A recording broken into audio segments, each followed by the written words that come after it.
Ini price income. Oguri sits pack. Push it chimamunga. Jobu ndambi. Binazo zikura pambe pamwe. Nekutenda pambe pamwe. Nekisali siboni chiko chakaisa munda kanofana. Ndine munda waida kutorwa. Wakaita gold. Saka ndinokumbira pane vanokwanisa kuerenga. Vatange vandiverengera tsamba iyi.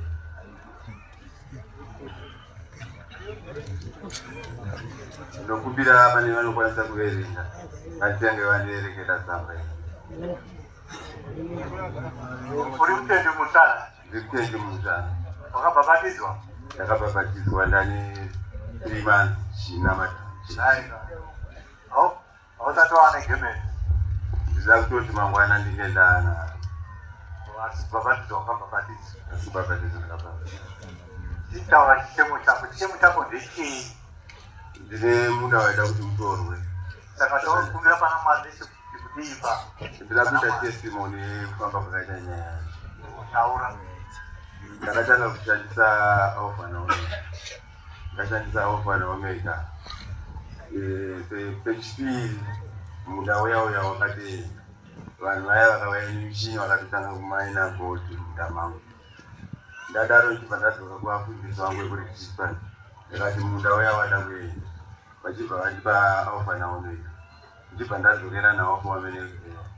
Vanhu vaya vachimaina gold vanga vatori nemuchini minyowani. Vachishosha ndichibva ndanomaya Alpha na Omega yangu. Ndamwaya Alpha na Omega yangu. Hapana kutora mazuva matatu.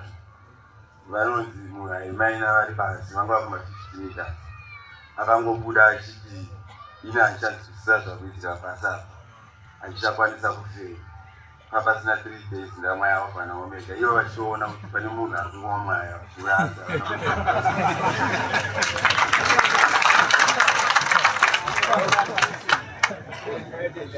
Zvanga zvaanekuva.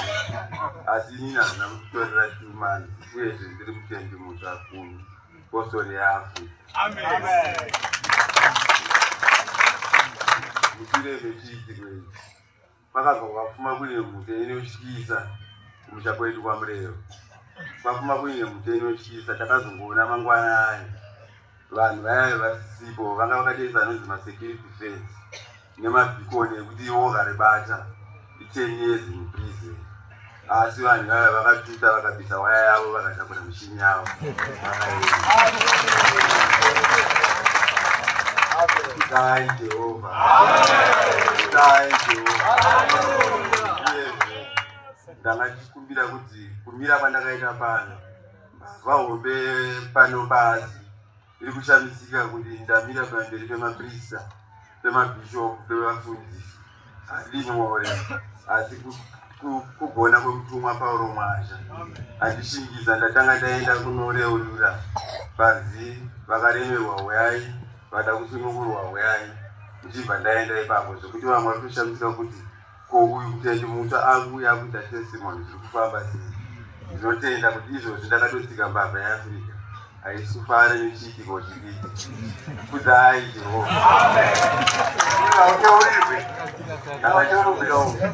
Kuti kana paine vane muchini unocheka miti, kuti ndakuda kuti ndinocheka miti pamunda pacho vandibatsirewo. Uyezve kana paine vanokwanisa kuti owaye pamuti wayo ndichibva ndapenza munda wacho. Kudai Jehovha. Amen.